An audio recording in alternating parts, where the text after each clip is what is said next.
2024년 8월 서울 한복판. 한 노인의 관이 조용히 들어오는데 바깥은 조용하지 않았다.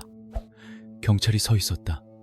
사람들은 속으로 중얼거렸다. 죽었는데도 왜 경계가 필요한가?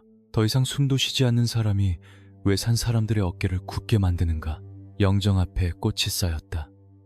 근조 리본에는 낯익은 이름들이 걸렸다. 정치인의 이름, 사회 인사들의 이름, 그리고 그 이름들이 어느 순간 사라졌다. 보도에 따르면 조문 화환과 조기 일부가 논란 끝에 내려졌다. 장례식장 공기는 그때 확 바뀌었다. 꽃향기보다 먼저 올라오는 건 불편한 침묵이었다.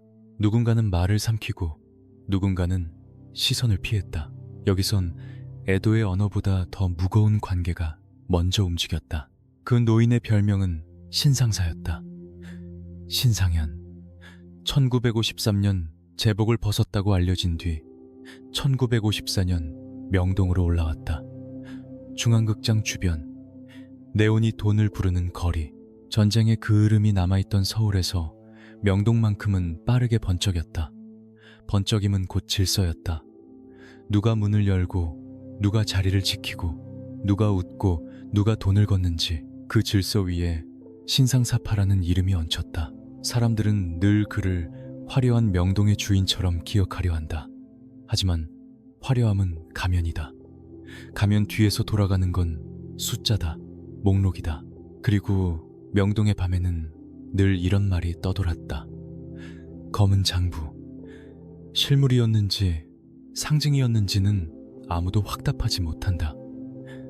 다만 알려진 바에 따르면 어느 제국이든 돈길과 관계망을 적어두는 목록이 생기기 마련이다. 장부가 존재한다는 소문만으로도 사람은 묶인다. 입을 다물게 된다. 그렇다면 질문은 하나다. 2024년에 그 장례식에서 왜 사람들이 긴장했나? 단지 옛 전설을 떠나보내서가 아니다. 아직도 누군가가 누군가의 이름이 적힌 페이지를 쥐고 있다고 믿기 때문이다. 죽은 자는 말을 하지 않는데 산 자는 그 페이지를 두려워한다. 시간을 되감자. 1975년 1월 2일 명동 사보이 호텔. 그날은 새해 인사자리였다고 전해진다.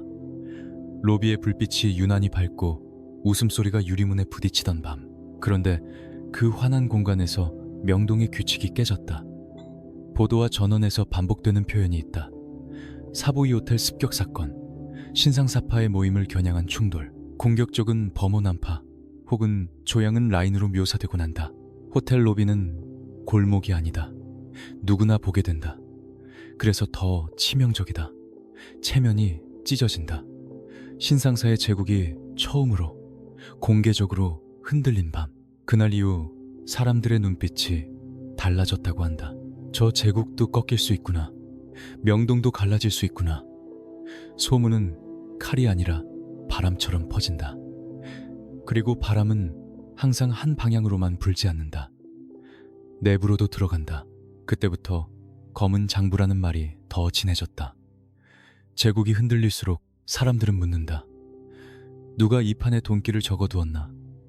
누가 누구를 살렸고 누가 누구를 버렸나? 사보이 호텔의 문을 부순 건 밖에서 온 적이었을까? 아니면 안에서 열쇠를 가진 누군가였을까? 다음 장면은 그 열쇠가 어디로 옮겨졌는지부터 시작된다. 살기 위해 누군가는 반드시 거래를 한다. 그 거래의 첫 줄에 적힌 이름이 누구였는지 이제부터다. 열쇠는 원래 주인의 주머니에만 있지 않았다. 명동의 밤은 늘 여러 개의 손을 거쳤다. 문을 지키는 손, 잔을 채우는 손, 계산서를 접는 손, 그리고 마지막 아무 소리 없이 종이를 넘기는 손. 사보이 호텔 사건 이후 명동의 공기는 확실히 달라졌다고 전해진다. 겉으로는 아무 일도 없던 것처럼 웃었다. 다시 술이 돌고 다시 음악이 흘렀다. 하지만 웃는 속도가 바뀌었다. 예전엔 웃음이 먼저 나왔는데 그 이후로는 눈치가 먼저 나왔다. 누가 어느 테이블에 앉는지, 누가 누구와 악수하는지, 누가 먼저 술잔을 받는지. 명동은 원래 이런 곳이었지만 사보이 이후엔 그 계산이 더 노골적이 되었다. 제국이 흔들렸다는 건 빈틈이 생겼다는 뜻이다. 빈틈이 생기면 안쪽에 숨어있던 욕심들이 고개를 든다. 신상사라는 이름은 여전히 무거웠다. 사람들은 그를 두려워하면서도 기대했다. 저 사람은 다시 정리할 거다. 명동은 원래 저 사람이 잡아야 돌아간다. 이런 말이 도는 순간 제국은 잠깐 연장된다. 하지만 연장된 시간은 늘 위험하다. 왜냐하면 그 시간 동안 누군가는 다음의 주인이 되려 준비하기 때문이다. 그 준비는 주먹으로만 하지 않는다. 말로 한다. 소문으로 한다. 그리고 장부로 한다.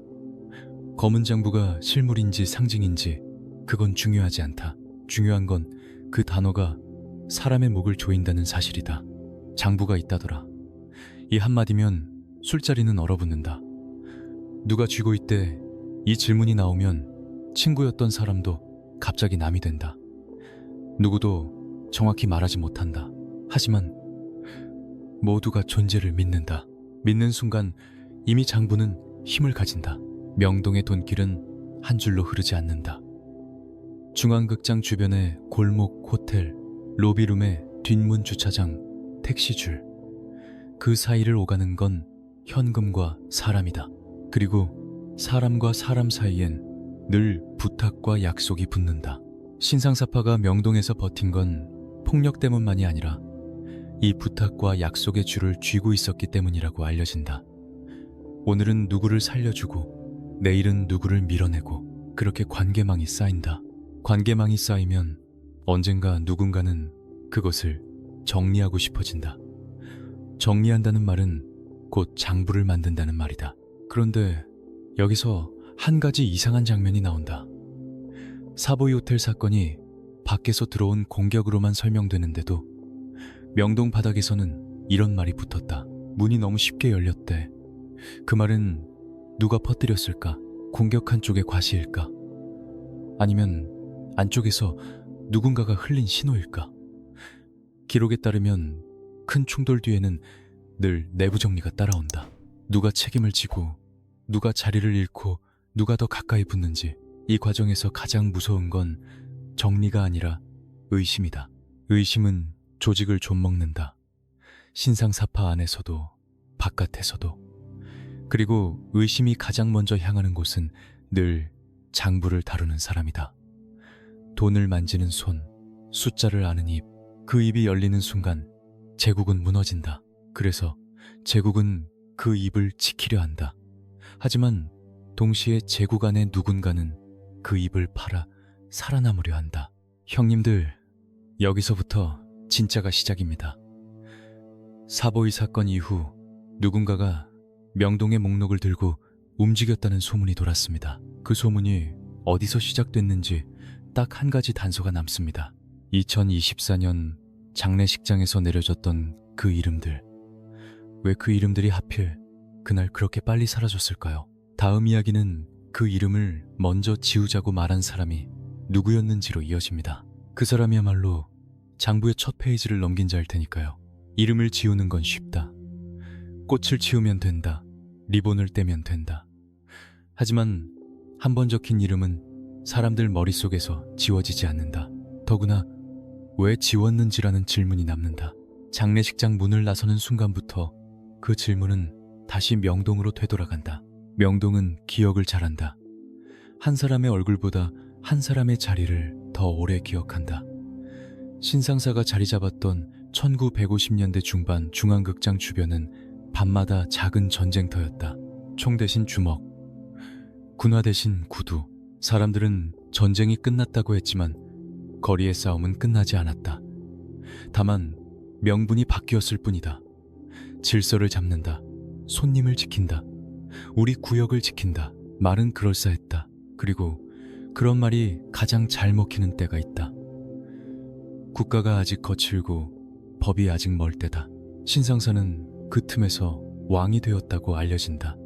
하지만 왕은 혼자 왕이 아니다.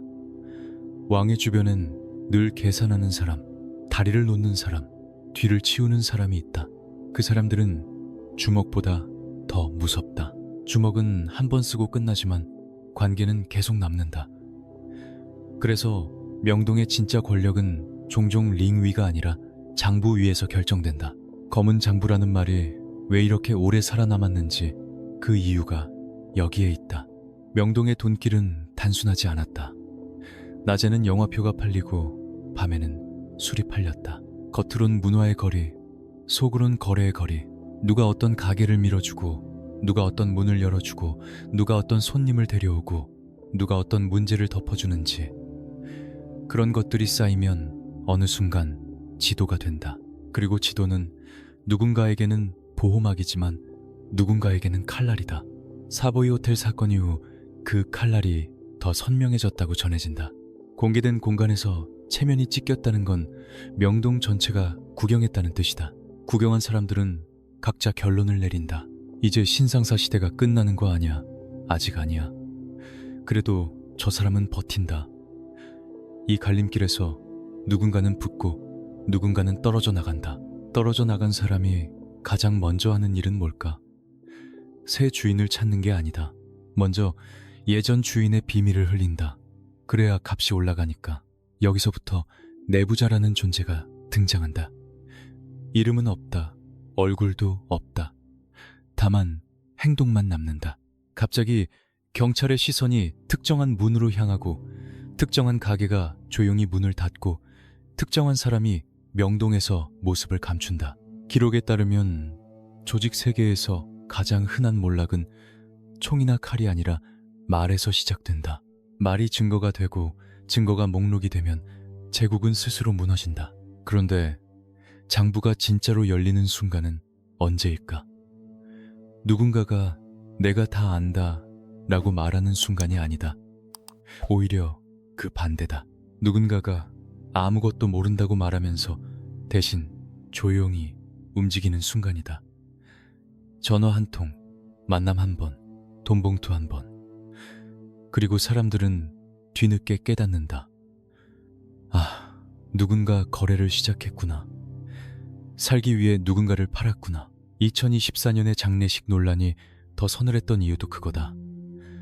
단지 유명인의 이름이 붙었다가 떨어진 사건이 아니라 관계라는 단어가 아직도 살아있다는 증거였기 때문이다. 죽은 뒤에도 관계가 움직이면 살아있을 땐 얼마나 더 촘촘했겠나. 그래서 사람들은 묻는다. 그 관계의 중심에 있었던 건 무엇이었나? 힘이었나? 돈이었나? 아니면 목록이었나? 형님들, 지금부터는 한 장면을 떠올려 봅시다. 사보이 호텔 사건 직후 누군가가 명동의 한 다방 구석에 앉아 있었습니다. 손에는 작은 수첩, 펜 끝이 종이를 긁는 소리. 그가 적는 건 숫자일까요? 아니면 이름일까요? 그 수첩이 바로 검은 장부의 씨앗이라면 그 첫 줄에는 누구의 이름이 올라갔을까요? 다음 이야기는 그 첫 줄의 주인을 따라가겠습니다.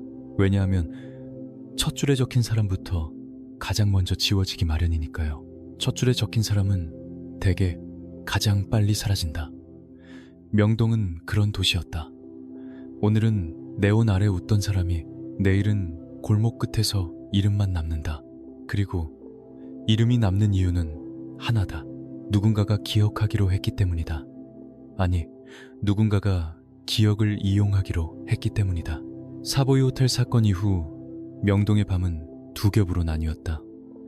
겉겹은 더 화려해졌다. 더 밝은 조명, 더 큰 웃음, 더 비싼 술.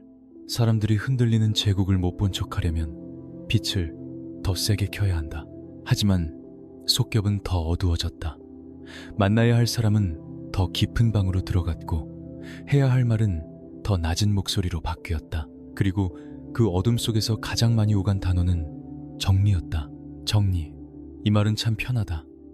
폭력도 배신도 강요도 전부 정리로 포장된다. 그 정리가 시작되면 조직 안에서 가장 먼저 손을 잡히는 건 싸움꾼이 아니라 장부를 아는 사람이다. 돈이 어디서 들어오고 어디로 나가는지 아는 사람. 누구와 누구가 연결되어 있는지 아는 사람. 그런 사람은 제국에겐 심장이고 동시에 목줄이다. 그렇다면 신상사파는 어떻게 버텼나? 알려진 바에 따르면 신상사는 명동 중심가의 길을 장악했다. 길은 단순한 도로가 아니다. 손님이 흐르는 길, 술이 흐르는 길, 정보가 흐르는 길이다.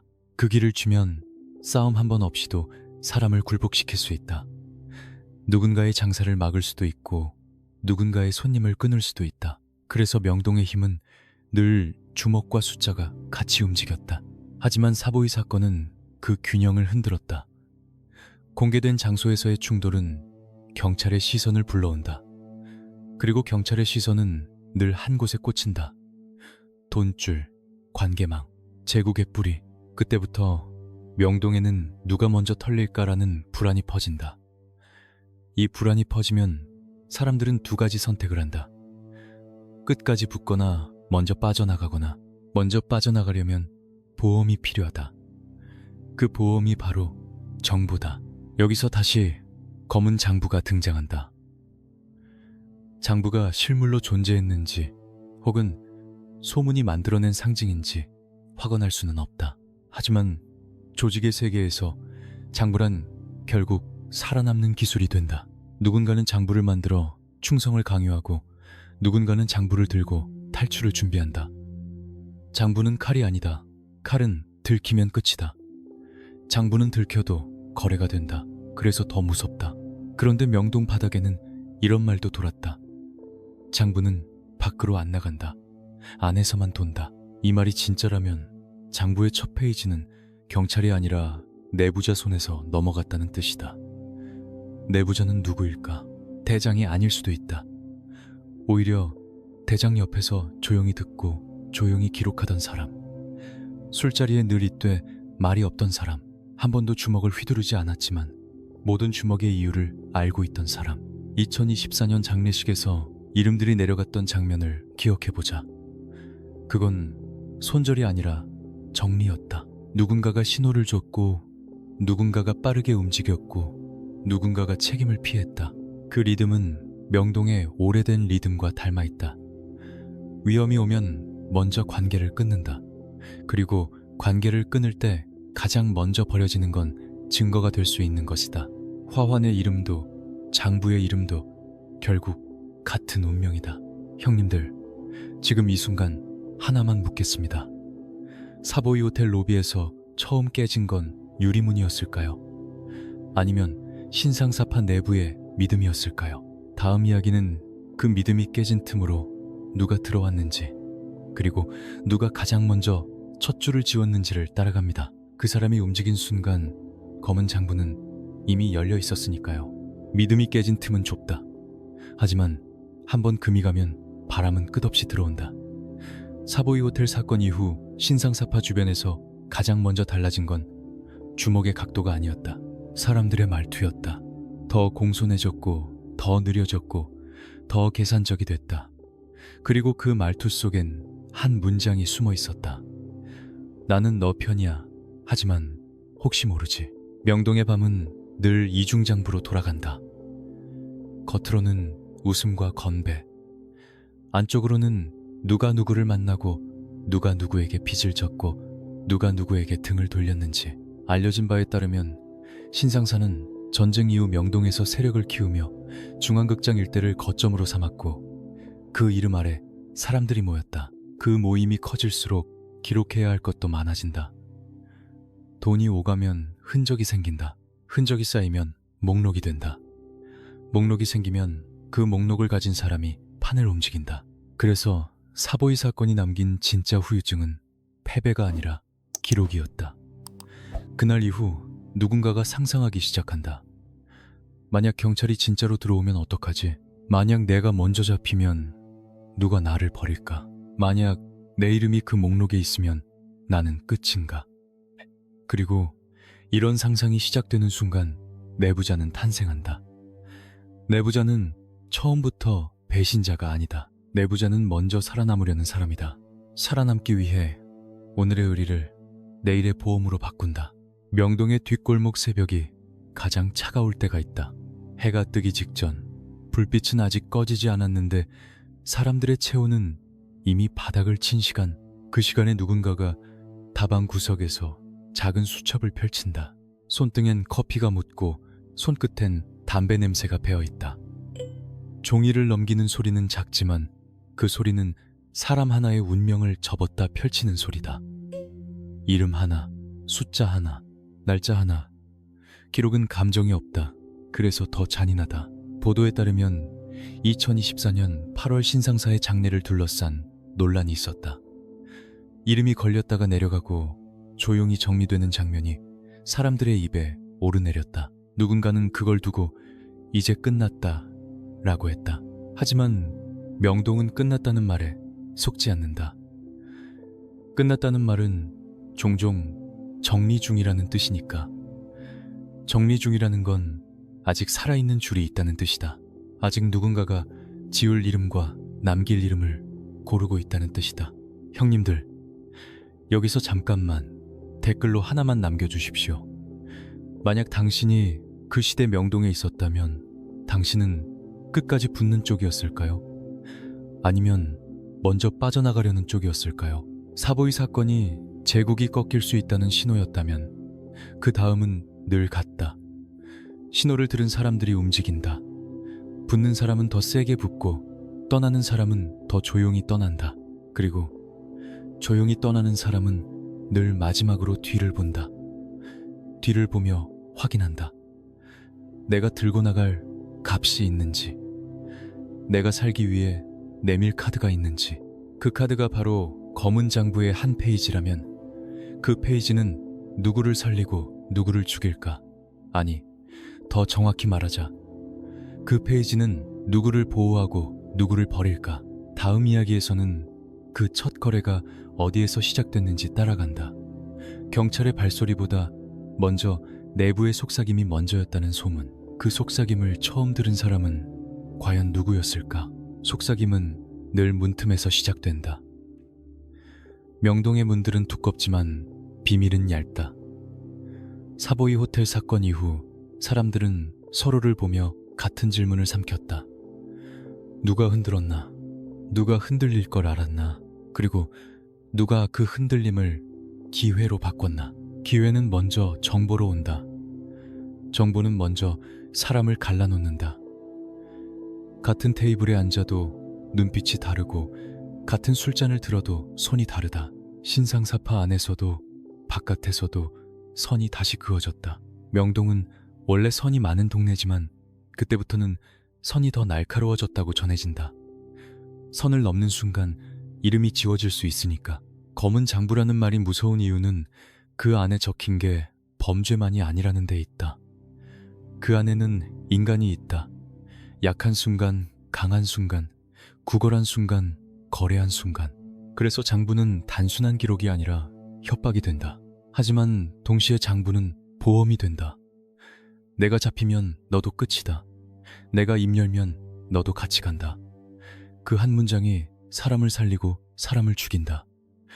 주먹보다 더 조용하게 명동의 경찰 단속은 늘 있었다. 하지만 그 시절의 단속은 완벽하지 않았다. 빠져나갈 구멍이 있었고 미리 아는 사람이 있었다. 그래서 더 중요한 건 누가 먼저 알았냐였다.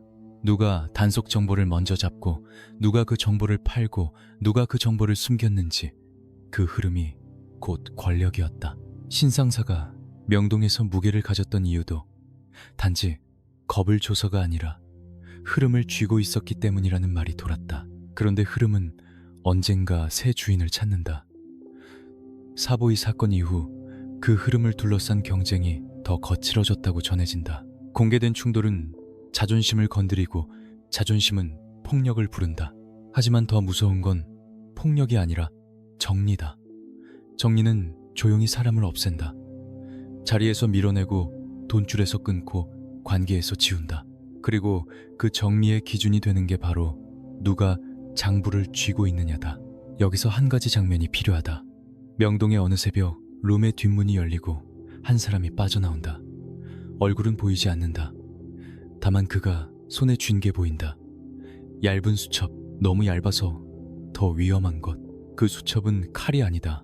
하지만 칼보다 더 많은 사람을 베어버릴 수 있는 물건이다. 그가 택시에 탄다. 택시 기사는 묻지 않는다. 명동에선 묻지 않는 게 오래 사는 법이다. 차창 밖 네온이 뒤로 밀려난다. 그리고 그 수첩은 명동 밖으로 나가려 한다. 여기서부터 이야기가 갈라진다. 장부가 명동 밖으로 나갔을까? 아니면 다시 안으로 돌아왔을까? 밖으로 나갔다면 누구 손으로 갔을까? 경찰일까? 경쟁 조직일까? 아니면 정치권처럼 이름이 있던 사람들일까?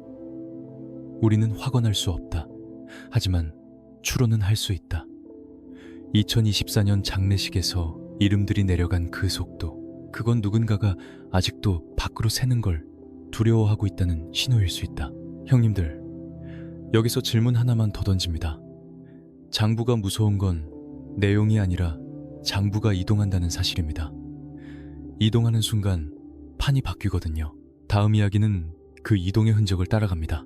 그 수첩을 들고 명동을 빠져나간 사람, 그 사람이 마지막으로 만난 첫 상대가 누구였는지, 그 만남에서 명동의 제국은 이미 반쯤 끝났을지도 모릅니다. 첫 상대는 보통 가장 안전한 얼굴이다. 위험한 물건을 들고 갈 때 사람은 칼을 든 자가 아니라 책상 앞에 앉은 자를 찾는다. 주먹은 그 순간을 막아줄 수 있지만 종이는 미래까지 막아주지 못한다.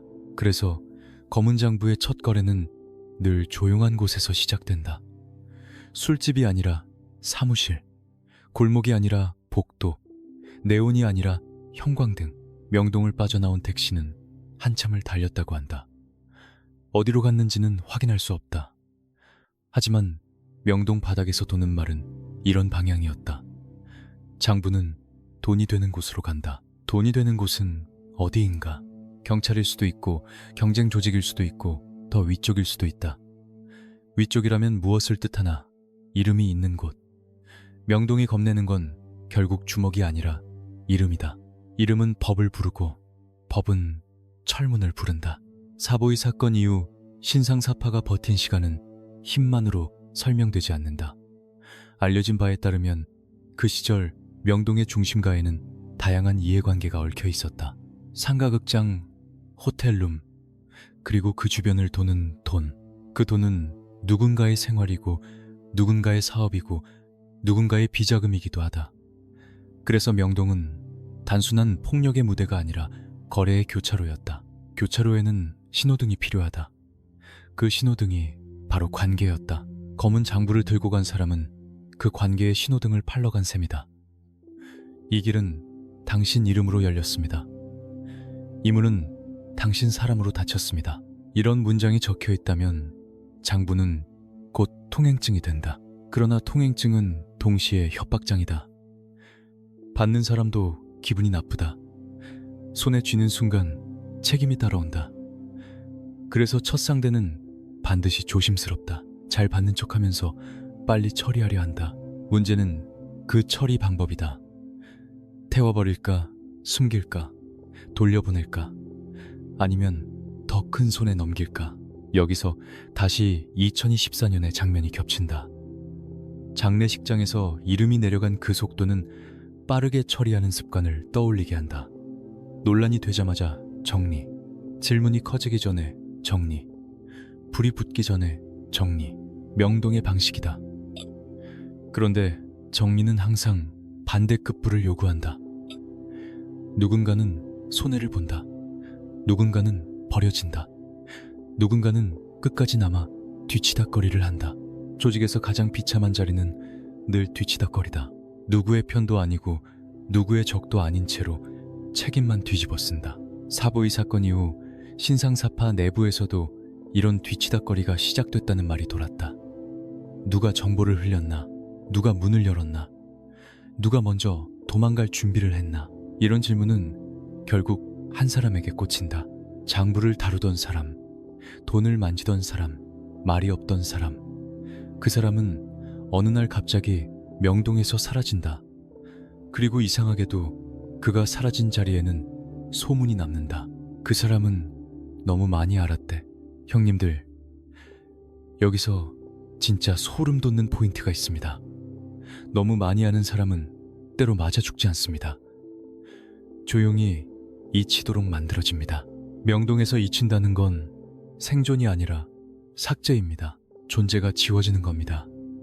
이름이 목록에서 빠지는 순간 그 사람은 어디에도 없어진다. 다음 이야기는 그 삭제의 순간으로 들어갑니다. 장부를 들고 간 사람이 첫 상대를 만나고 돌아왔을까? 아니면 돌아오지 못했을까? 돌아오지 못했다면 장부는 누구 손에 남았을까? 그리고 그 손은 2024년 장례식장에서 왜 그렇게 서둘러 이름을 내렸을까? 그 답은 사보이 사건보다 더 조용한 밤에 숨어 있습니다. 그 밤은 싸움이 없었습니다. 대신 한 통의 전화만 있었습니다. 그 전화가 울린 순간 누군가는 이미 끝났습니다. 전화는 밤에 더 크게 울린다. 특히 죄책감이 있는 사람에게는 명동의 새벽 술 기운이 빠지고 난 뒤에 침묵 속에서 울리는 전화는 총성보다 무섭다. 총은 어디서 왔는지 알 수라도 있지만 전화는 어디서든 온다. 그리고 전화가 온다는 건 누군가가 당신을 알고 있다는 뜻이다. 그날도 그랬다고 전해진다. 사보이 사건 이후 내부 정리가 한창이던 어느 밤, 한 사람의 방낮은 형광등, 잿더리 가득한 담배꽁초. 그는 장부를 다루던 인물로 소문난 사람이었다. 정확한 이름은 남지 않는다. 남기지 않았기 때문이다. 이름을 남기는 순간 장부의 첫 줄에 적히니까. 그는 전화벨이 울리자마자 받지 않았다. 한 번, 두 번, 세 번, 벨소리가 길어질수록 그의 숨이 짧아졌다. 결국 받는다. 예, 목소리는 공손했지만 혀끝은 마르고 있었다. 상대는 길게 말하지 않았다고 한다. 길게 말하면 흔적이 남는다. 짧게 단단하게. 내일 아침 만나자. 장소도 길게 설명하지 않는다. 명동 말고 이 한마디면 충분하다. 명동 밖. 그 말은 곧 경계선 밖이라는 뜻이다. 경계선 밖에서는 신상사파의 규칙이 덜 통한다. 대신 다른 규칙이 통한다. 더 냉정한 규칙. 그는 수첩을 바라본다. 검은 장부의 씨앗. 어쩌면 단순한 메모일 뿐일 수도 있다. 하지만 그 메모는 사람들 머릿속에서 이미 장부가 되어 있었다. 이 세계에서는 실체보다 믿음이 먼저다. 믿음이 먼저 생기면 실체는 따라온다. 그는 생각했을 것이다. 이걸 들고 나가면 살 수 있을까? 아니면 이걸 들고 나가는 순간 죽을까? 다음날 아침, 명동의 빛은 밤보다 잔인하다. 어젯밤의 네온은 낭만처럼 보이지만 아침의 햇빛은 모든 걸 드러낸다.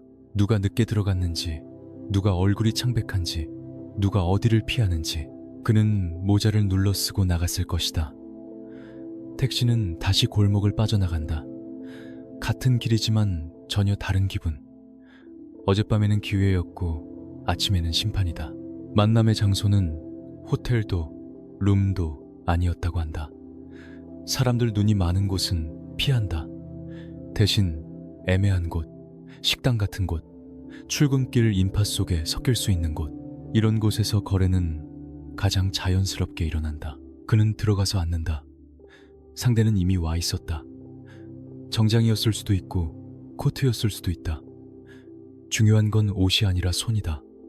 손이 깨끗한 사람일수록 더 무섭다. 주먹이 아니라 서류를 다루는 손, 책임을 떠넘기는 손.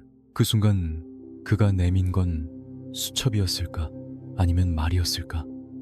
확언할 수 없다.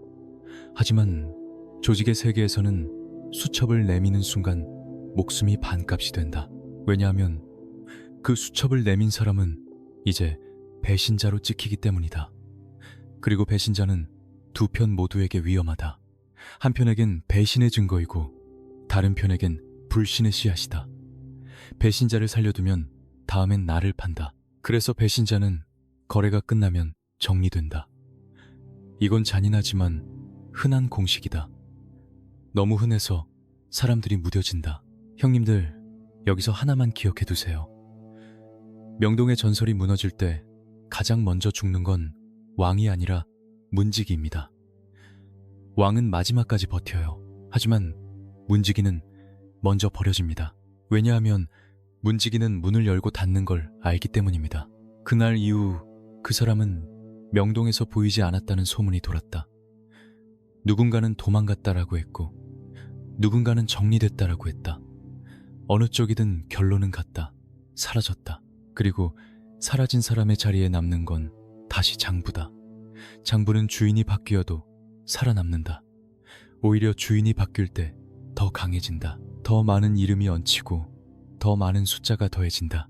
그러다가 어느 순간 장부는 한 개인의 물건이 아니라 조직 전체의 목줄이 된다.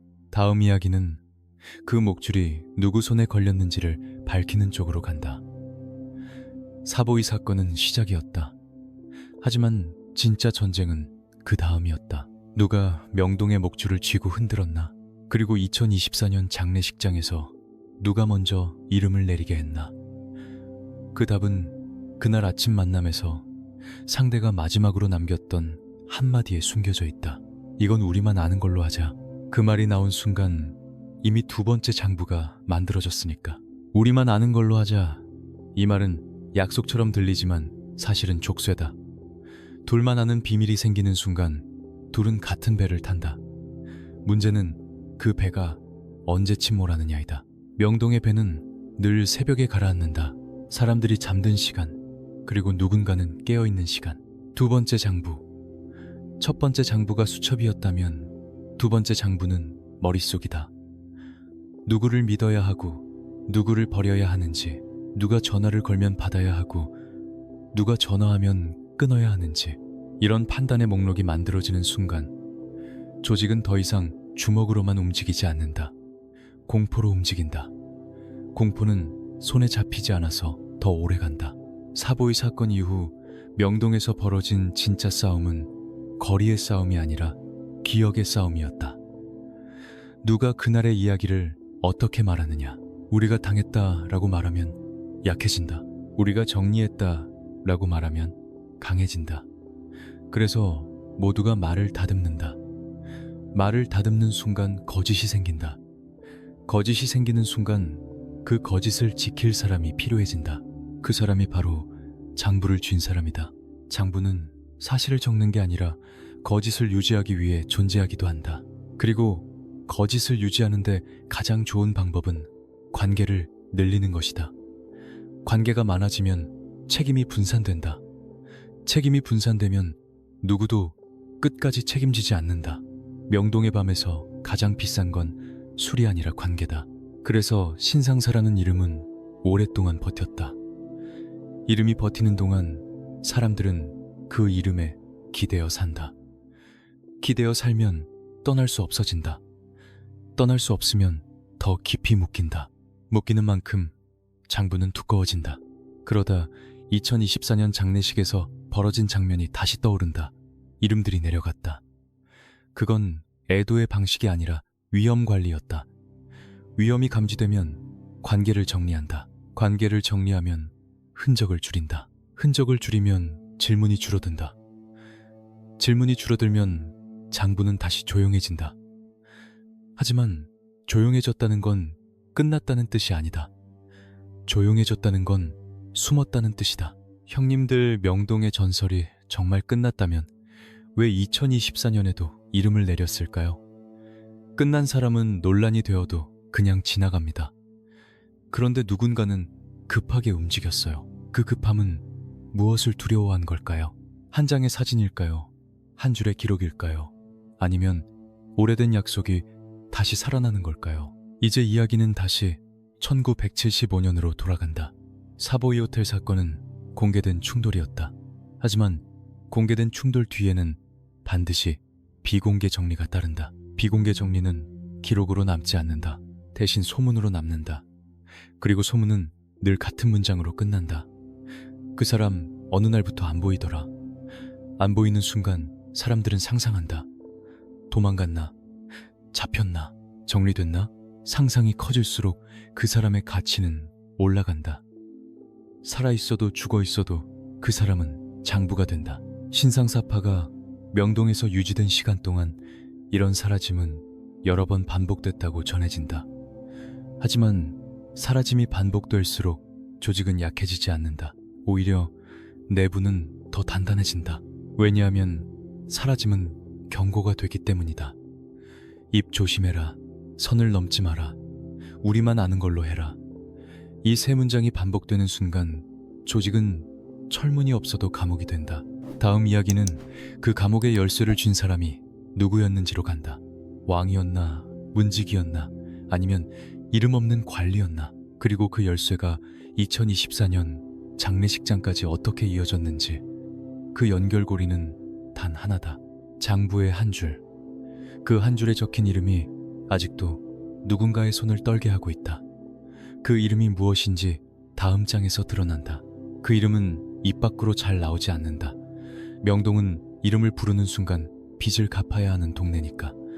그래서 사람들은 이름 대신 별명을 쓴다. 별명은 보호막이다. 동시에 함정이다. 보호막을 믿는 순간 더 깊이 들어간다. 장부의 한 줄. 그 한 줄이 왜 2024년까지 이어졌는지 여기서 가장 현실적인 답은 이것이다. 장부는 한 사람의 비밀이 아니라 여러 사람의 약속이었기 때문이다. 한 사람이 죽으면 끝날 비밀이라면 장례식장에서 그렇게 서둘러 이름을 내릴 이유가 없다. 살아있는 약속이란 건 아직도 누군가가 그 약속의 대가를 내고 있다는 뜻이다. 명동의 약속은 대체로 세 가지로 만들어진다. 돈자리, 그리고 침묵. 돈은 분명하다. 자리도 분명하다. 하지만 침묵은 가격이 붙지 않는다. 그래서 침묵이 가장 비싸다. 침묵을 사는 순간 장부는 더 강해진다. 우리만 아는 걸로 하자 라는 말이 반복될수록 우리의 범위는 넓어진다. 넓어진 만큼 위험도 커진다. 위험이 커지면 누군가는 정리를 하고 싶어진다. 정리의 시작은 늘 같은 질문이다. 누가 입을 열 수 있지? 그때부터 입이 위험해진다. 주먹은 잡아도 끝이 있지만 입은 잡아도 끝이 없다. 입은 다른 입을 부른다. 그래서 조직의 세계에서 가장 먼저 없어지는 건 늘 말 많은 사람이다. 반대로 가장 오래 살아남는 건 말이 없는 사람이다. 말이 없는 사람은 흔적이 없다. 그런데 아이러니하게도 장부를 가진 사람은 말이 없어야 한다. 그래야 장부가 오래 산다. 사보이 사건 이후 명동에서 이런 말이 돌았다는 전언이 있다. 장부는 신상사만에게 아니다. 이 말이 사실이라면 신상사의 제국은 이미 그때부터 공동 소유였다는 뜻이다. 공동 소유는 안정적이지만 동시에 위험하다. 누구든 마음만 먹으면 판을 뒤집을 수 있기 때문이다. 그래서 공동 소유의 세계는 더 많은 경계와 더 많은 감시로 유지된다. 감시가 늘면 피로가 쌓인다. 피로가 쌓이면 실수가 나온다. 그리고 실수는 늘 공개된 자리에서 나온다. 2024년 장례식장. 공개된 자리에서 이름이 내려갔다. 공개된 자리에서 정리가 일어났다. 이 장면은 묘하게 1975년 사보이 호텔과 닮아있다. 그때도 공개된 공간에서 체면이 찢겼고 그 이후 내부 정리가 따라왔다. 이번에도 공개된 공간에서 논란이 터졌고 즉각적인 정리가 따라왔다. 패턴이 똑같다. 패턴이 똑같다는 건 방식이 아직 살아있다는 뜻이다. 그리고 방식이 살아있다는 건 사람들도 살아있다는 뜻이다. 형님들, 여기서 진짜 질문은 이겁니다. 누가 그 방식을 유지했을까요? 신상사가 살아서였을까요? 아니면 신상사가 만들어 놓은 시스템이 살아서였을까요? 시스템이 살아있다면 그 시스템은 장부 없이 돌아갈 수 없습니다. 이제 마지막으로 한 장면을 더 겹치자. 사보이 사건 이후 어느 날 명동의 한 가게의 주인이 조용히 문을 닫는다. 이유를 묻자 그는 웃으며 말한다. 이제 다른 데로 가요. 그런데 그의 눈은 웃지 않는다. 그는 떠나는 게 아니라 쫓겨나는 거다. 쫓겨나는 이유는 싸움이 아니라 줄이다. 줄을 잘못 탔다. 줄이란 결국 관계다. 관계를 잘못 잡으면 장부에서 이름이 지워진다. 지워지는 순간 명동은 당신을 모른 척한다. 그래서 장부의 한 줄에 적힌 이름은 단순한 사람 이름이 아니라 줄의 이름이다. 그 줄이 어디로 연결됐는지, 누구를 지나 누구에게 닿았는지, 그 연결을 건드리는 순간 2024년에도 화환이 내려간다. 그 연결을 건드리는 순간 1975년에도 사보이가 흔들린다. 결국 같은 이야기다. 시대만 바뀌었을 뿐 방식은 남았다. 다음 이야기는 그 줄의 끝으로 간다. 명동의 줄이 마지막에 닿는 곳은 어디였을까? 경찰일까? 경쟁 조직일까? 아니면 명동이 가장 두려워하던 이름 있는 세계였을까? 그 끝을 보는 순간 왜 신상사의 장래가 평범할 수 없었는지 비로소 선명해진다. 줄의 끝은 늘 빛이 난다. 명동의 네온처럼 화려한 빛이 아니라 형광등처럼 차갑게 사람 얼굴을 드러내는 빛. 사람들이 가장 두려워하는 건 주먹이 아니다. 주먹은 피하면 된다. 맞으면 끝난다. 하지만 이름은 피할 수 없다. 이름은 문을 열고 문을 닫고 사람을 살리고 사람을 지운다. 명동에서 오래 버틴 제국은 결국 두 가지를 배운다. 첫째, 돈은 흐르게 놔둬야 한다. 둘째, 시선은 위로 올리지 말아야 한다. 그런데 사보이 호텔 사건 같은 공개 충돌은 그 두 가지를 동시에 깨뜨린다. 돈줄이 흔들리고 시선이 위로 튄다. 그때부터 조직은 계산한다. 여기서 더 버티려면 무엇을 붙잡아야 하나? 주먹을 더 모을까? 아니면 줄을 더 굵게 만들까? 알려진 바에 따르면 신상사는 1950년대 중반 명동 중앙극장 주변을 거점으로 세력을 넓혔다. 그 시절 명동은 문화와 상업이 겹친 공간이었다. 겉은 영화와 음악, 속은 거래와 암묵적 질서. 그런 곳에서 줄이라는 건 단순한 인맥이 아니다. 생존선이다. 누가 단속 정보를 먼저 듣는지, 누가 문제를 조용히 덮는지, 누가 불똥을 어디로 넘기는지, 줄의 방향이 곧 운명이다. 그래서 검은 장부 이야기가 오래 살아남는다. 장부가 실물인지 아닌지보다 중요한 건 장부가 상징하는 관계의 지도다. 누구와 누구 사이에 전화가 오갔는지, 누가 어느 날 갑자기 조용해졌는지, 누가 어떤 자리에 초대받았는지, 그 지도는 폭력보다 더 오래 간다. 폭력은 사건으로 남지만 관계는 습관으로 남는다. 그리고 그 습관이 2024년 8월의 장례식장에서 다시 모습을 드러낸다. 보도에 따르면 신상사는 2024년 8월 10일에서 12일 사이 서울에서 92세로 세상을 떠났고, 조문 화환과 조기 명의가 논란이 되면서 일부가 철거되는 일이 있었다. 꽃이 내려가는 장면은 짧았다. 너무 짧아서 더 서늘했다. 누군가는 빠르게 판단했고, 누군가는 빠르게 움직였고, 누군가는 아무 말도 하지 않았다. 그건 애도의 속도가 아니라 위험 관리의 속도다. 명동의 줄은 결국 위로 닿는다. 위가 꼭 권력을 뜻하는 건 아니다. 위는 그냥 책임을 만들 수 있는 곳이다. 이름이 적히면 기사가 되고, 기사가 되면 질문이 되고, 질문이 되면 누군가는 골치가 아파진다. 그래서 이름은 늘 조심스럽게 다뤄진다. 걸 때는 쉽게 걸지만 뗄 때는 더 빠르게 뗀다. 그 리듬이 바로 줄의 리듬이다. 형님들, 여기서 댓글로 한 줄만 남겨주세요. 장례식장에서 이름이 내려가는 그 장면, 여러분은 정리로 보이셨습니까? 아니면 두려움으로 보이셨습니까? 사보이 호텔의 그 밤으로 다시 겹쳐보자. 공개된 장소에서 체면이 찢긴 순간 줄은 더 필요해진다. 줄이 더 필요해지는 순간 장부는 더 두꺼워진다. 장부가 두꺼워지는 순간 누군가는 생각한다. 이 판은 오래 못 간다. 그때 선택지는 두 개뿐이다. 끝까지 안에 남아 같이 침몰하든가, 아니면 먼저 줄을 바꿔 타고 살아남든가. 다음 이야기는 그 줄 바꾸기의 순간으로 들어간다. 사보이 사건 이후 명동의 어느 인물이 갑자기 다른 얼굴들과 함께 목격됐다는 소문. 그 소문이 사실이라면 줄의 끝은 이미 바뀌어 있었다. 문제는 그 바뀐 끝이 어디였냐는 것이다. 그곳을 알아내는 순간 검은 장부는 상징이 아니라 무기가 된다.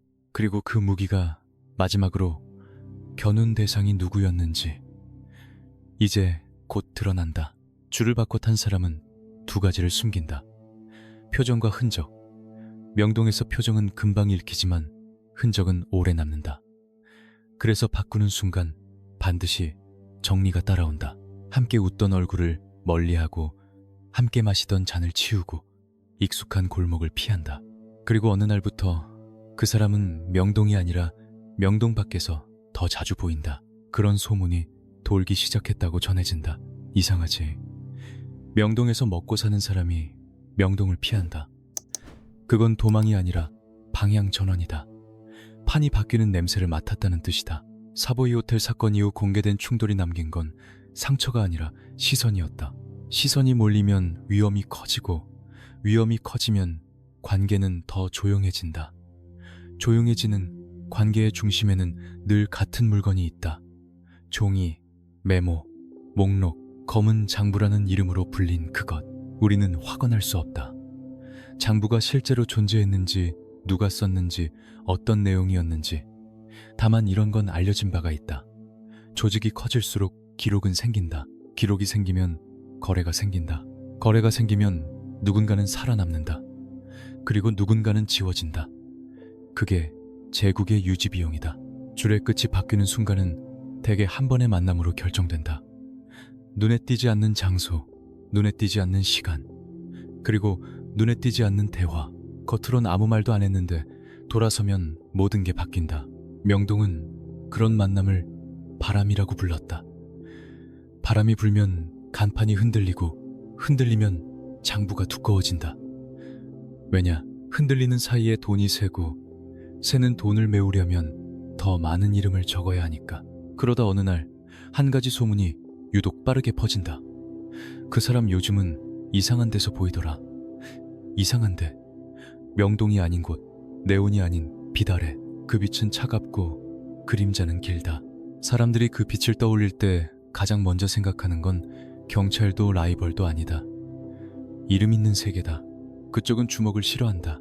대신 서류를 좋아한다. 그리고 서류가 움직이면 주먹은 아무 힘도 못 쓴다. 그런데 여기서부터 퍼즐이 맞춰진다. 2024년 장례식장에서 이름이 걸렸다가 내려간 사건.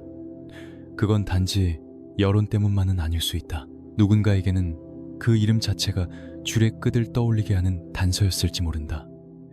그래서 서둘렀다. 서둘러 내렸다. 서둘러 지웠다. 지우는 속도가 빠를수록 사람들은 더 확신한다. 아직도 무언가가 남아있다고. 사보이 호텔의 로비가 흔들린 건 오래전이다. 하지만 흔들림이 남긴 습관은 오래간다. 공개된 자리에서 문제가 생기면 내부는 더 조용해지고 더 빠르게 움직인다. 그게 신상사라는 이름이 만들어낸 방식인지, 그 방식이 낳은 후계의 습관인지 우리는 단정할 수 없다. 다만 한 가지는 분명하다. 방식은 살아있다. 살아있는 방식은 누군가가 아직 그 방식으로 이익을 보고 있다는 뜻이다. 이제 질문은 하나로 좁혀진다. 줄을 바꿔 탄 그 사람은 무엇을 내밀었나?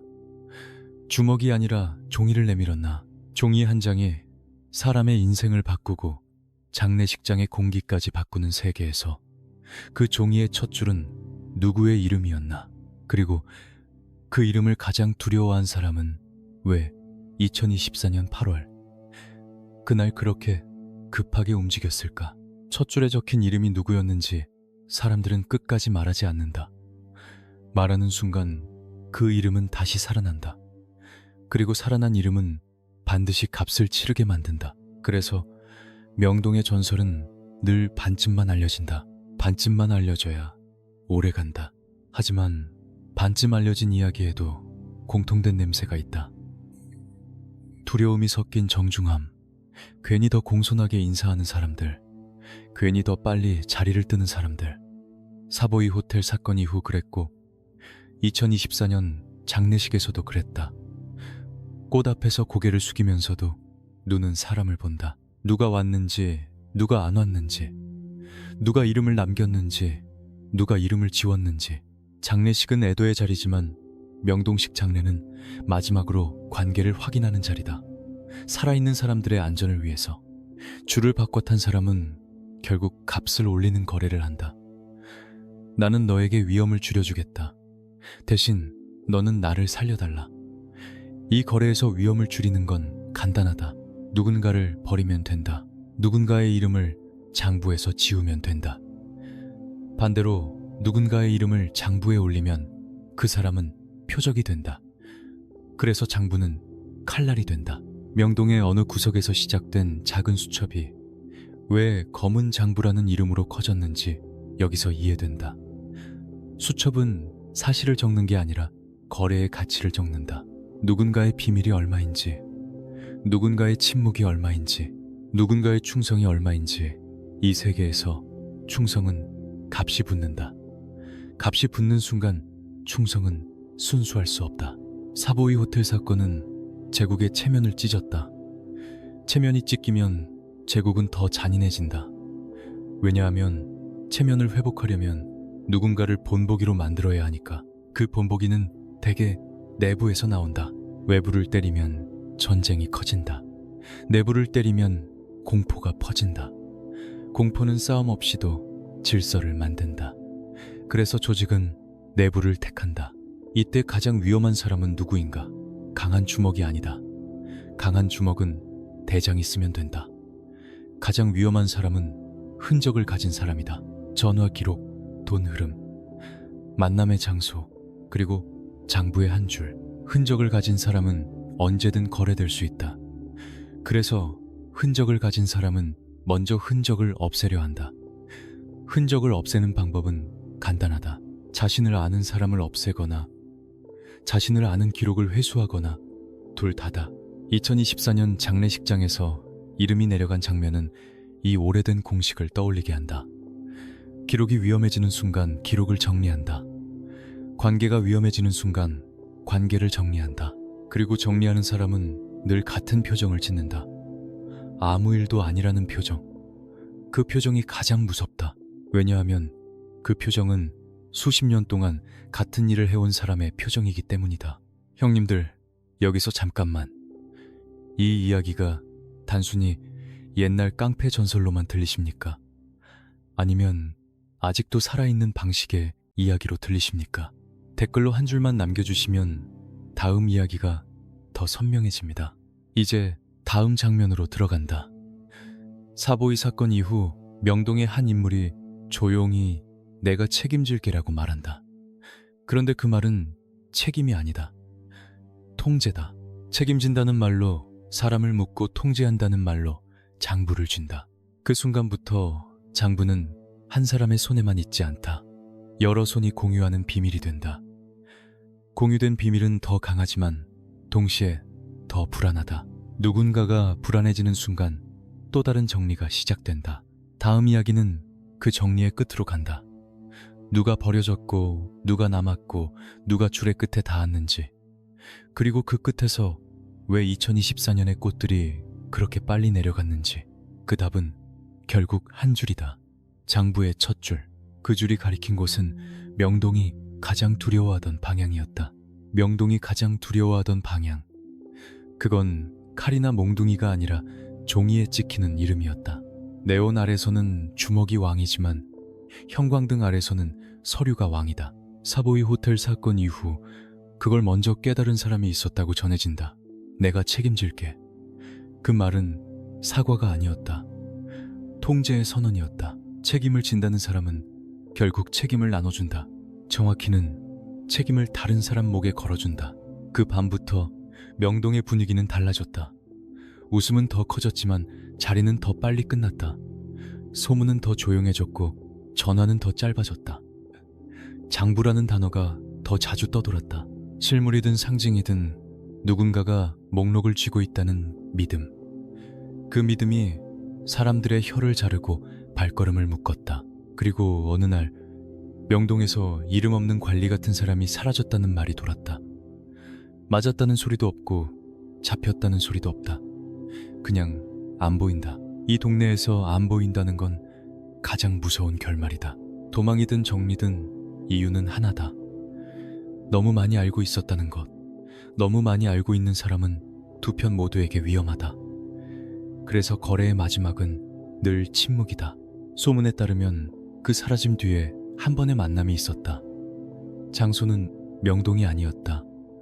명동 밖 형광등이 켜진 복도, 담배 냄새 대신 종이 냄새가 나는 곳. 그곳에서 누군가는 수첩을 내밀었고 누군가는 고개를 끄덕였다고 한다. 확실한 기록은 없다. 다만 이런 패턴은 남는다. 공개된 충돌이 있으면 비공개 정리가 있고, 비공개 정리가 끝나면 관계가 재배치된다. 관계가 재배치되는 순간 장부의 첫 줄도 방향을 튼다. 그리고 그 방향은 위로 올라간다. 위라고 해서 꼭 권력만을 뜻하진 않는다. 다만 한번 이름이 찍히면 기사와 질문과 책임이 따라오는 세계. 명동이 두려워하는 건 그 책임이었다. 그래서 오랫동안 줄을 만들고 줄을 숨기고 줄을 바꿔 탔다. 그러다 2024년 8월 장례식장에서 이름들이 빠르게 내려간 장면이 나온다. 보도에 따르면 논란이 커지자 일부 근조 이름이 철거됐다. 그 빠른 속도는 오래된 습관처럼 보인다. 위험이 보이면 즉시 정리한다. 흔적이 남기 전에 지운다. 형님들, 여기서 한 번 더 묻겠습니다. 죽은 뒤에도 이름을 지우는 손이 움직인다면 살아있을 때는 얼마나 많은 이름이 정리됐을까요? 사보이 호텔의 유리문이 깨진 건 1975년 1월 2일이었다. 하지만 진짜로 깨진 건 그날 이후의 믿음이었다. 믿음이 깨진 틈으로 들어온 건 경찰의 발소리만이 아니다. 살아남으려는 내부의 발소리다. 누군가는 장부를 쥐고 위로 올라가려 했고 누군가는 그 장부를 빼앗아 아래를 지키려 했다. 그 사이에서 사라진 사람들의 이름이 장부의 구멍처럼 남았다. 그리고 마침내 오래된 서랍 하나가 열린다. 먼지 낀 봉투 바랜 종이, 그리고 첫 페이지, 첫 줄이 또렷하다. 그 줄이 가리키는 곳은 명동이 가장 두려워하던 방향이다. 그런데 문제는 그 첫 줄의 이름이 한 사람이 아니라 여러 사람을 동시에 흔들 수 있는 종류였다는 것. 다음 이야기는 그 첫 줄을 읽는 순간부터 시작한다. 왜냐하면 그 순간 2024년 장례식장의 급한 손놀림이 전부 설명되기 때문이다. 첫 줄을 읽는 순간 공기는 확 달라진다. 숨이 얕아지고 손바닥이 축축해진다. 종이를 들고 있는 건 나인데 갑자기 종이가 나를 들고 있는 느낌. 명동 사람들은 이 느낌을 안다. 장부는 읽는 순간 당신 편이 아니다. 장부는 그저 살아있는 위험이다. 그 줄이 무엇을 뜻하든 한 가지는 분명하다. 그 줄은 누군가의 이름이 아니라 누군가의 끝을 가리킨다. 그래서 장부는 결국 칼날이 된다. 칼날이 얼굴을 베는 게 아니라 관계를 베고 숨통을 베고 퇴로를 베어버린다. 사보이 호텔 사건이 공개된 칼날이었다면 이 장부는 보이지 않는 칼날이다. 1975년 사보이 이후 명동의 제국이 단번에 무너졌다는 확실한 기록은 없다. 오히려 오래 버텼다는 말도 함께 남는다. 그게 전설의 특징이다. 반쯤은 사실이고 반쯤은 두려움이다. 하지만 오래 버틴 제국일수록 마지막은 더 초라하다. 왜냐하면 무너지는 순간까지 정리라는 방식에 기대기 때문이다. 정리는 늘 남을 버린다. 결국 제국은 남을 버리다가 마지막에는 자기 자신을 버린다. 2024년 8월의 장례식에서 이름이 내려간 장면을 다시 떠올리자 보도에 따르면 논란이 일자 조기와 근조명의 일부가 철거됐다. 그 장면은 짧았다. 너무 짧아서 더 선명했다. 그 짧음은 오랜 시간 훈련된 움직임처럼 보인다. 위험이 보이면 바로 치운다. 남기지 않는다. 질문을 막는다. 그런데 질문은 막을수록 커진다. 왜 서둘렀나? 왜 하필 그 이름들이었나? 왜 죽은 뒤에도 관계가 움직였나? 형님들, 여기서 중요한 건 누가가 아닙니다. 왜입니다. 왜냐하면 그 왜가 바로 이 세계의 공식이니까요. 사보이 호텔 로비에서 깨진 건 유리문이 아니었다. 명동의 무적 신화였다. 무적 신화가 깨진 뒤 사람들은 살기 위해 장부를 만들고 장부를 숨기고 장부를 거래했다.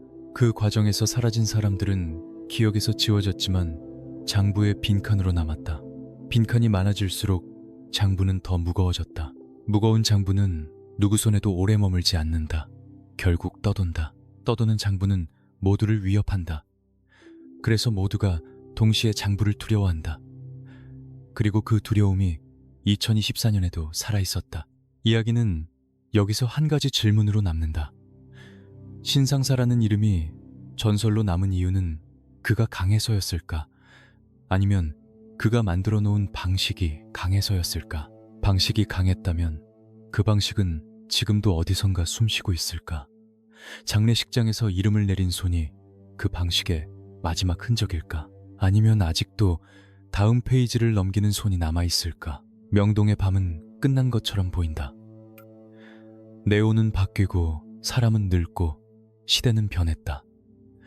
하지만 명동의 가장 무서운 전설은 늘 이런 식이다. 죽어서도 끝나지 않는다. 끝나지 않게 만드는 건 죽은 자가 아니라 산자의 두려움이다. 그리고 두려움은 늘 한 장의 종이에서 시작된다. 검은 장부의 첫 줄, 그 줄을 누가 처음 썼는지 우리는 끝까지 확인하지 못할지 모른다. 하지만 한 가지는 확실하다. 그 줄을 쓴 순간부터 제국은 이미 무너지고 있었다. 그리고 지금도 어딘가에서 누군가는 조용히 종이를 넘기고 있다. 다음 줄에 새로운 이름을 적기 위해서 종이를 넘기는 소리는 작다. 하지만 그 작은 소리는 한 사람의 인생을 끝까지 끌고 간다. 명동의 전설은 그렇게 살아남는다. 사람보다 오래 살아남고 사건보다 오래 남는다. 그래서 마지막은 언제나 사람이 아니라 방식의 이야기로 귀착된다. 신상사라는 이름을 둘러싼 이야기들, 사보이 호텔의 충돌, 그리고 2024년 장례식에서 벌어진 논란. 우리가 확실히 말할 수 있는 건 많지 않다. 장부가 실물로 있었는지, 누가 누구를 정확히 배신했는지, 어떤 줄이 어디까지 닿았는지, 그건 누구도 단정할 수 없다. 다만 알려진 바에 따르면 그는 1953년 전역한 뒤 1954년 명동으로 올라와 중앙극장 일대를 거점으로 세력을 형성했고 1975년 1월 2일 사보이 호텔에서 충돌이 공급 벌어졌다는 이야기가 반복된다. 그리고 2024년 8월 92세로 세상을 떠난 뒤 장례식에서 조문 화환 명의가 논란이 되어 일부가 철거됐다는 보도도 남았다.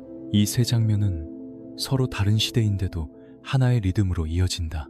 공개된 자리에서 흔들림이 생기면 즉각적인 정리가 따라온다. 그 정리는 늘 조용하다.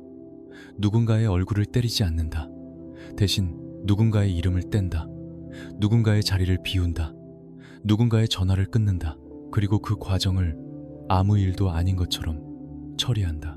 이게 명동의 방식이었다. 그러니 장례식장에서 이름이 내려가는 장면은 그 자체로 결말이다. 전설은 화려하게 끝나지 않는다. 전설은 늘 이렇게 조용히 정리되며 끝난다. 하지만 완전한 끝은 없다. 왜냐하면 방식은 사람보다 오래 남기 때문이다. 신상사가 세상을 떠난 뒤에도 사람들의 어깨가 굳었던 이유는 그가 무덤에서 걸어 나올까봐가 아니다. 그가 남긴 방식이 아직도 어디선가 살아있을지 모른다는 의심 때문이다. 그 의심이 바로 검은 장부라는 단어를 다시 살린다. 실물이든 상징이든 목록이 있다는 믿음, 그 믿음이 사람을 조용히 움직이게 만든다. 형님들, 마지막으로 한 번만 묻겠습니다. 명동의 전설이 정말 끝났다면 왜 우리는 아직도 그 이야기를 이렇게 두려움과 함께 듣고 있을까요? 이 이야기는 결국 한 문장으로 닫힌다. 제국을 무너뜨린 건 바깥의 적이 아니라 안쪽의 계산이었다. 사보이 호텔의 유리문이 깨진 순간부터 장부는 이미 페이지를 넘기고 있었다. 누구를 남기고 누구를 지울지, 누가 살고 누가 버려질지. 그 과정에서 남은 건 화려한 전설이 아니라 무너진 자리와 남겨진 사람들이다. 그리고 그 사람들은 오래도록 기억한다. 네온이 아니라 철문을, 의리가 아니라 거래를, 주먹이 아니라 목록을. 명동은 오늘도 밝다. 다만 그 빛은 예전과 다르다. 그리고 그 빛 아래서 누군가는 여전히 속으로 이렇게 말할 것이다. 우리만 아는 걸로 하자. 그 말이 계속되는 한 검은 장부는 사라지지 않는다. 이제 끝입니다. 전설을 믿든 믿지 않든 한 가지는 분명합니다. 범죄의 이야기는 항상 화려한 시작보다 조용한 정리에서 더 많은 것을 드러냅니다. 그리고 그 조용한 정리가 끝난 뒤에도 가장 무서운 건 늘 같은 질문입니다. 다음 페이지에는 누가 적힐까요?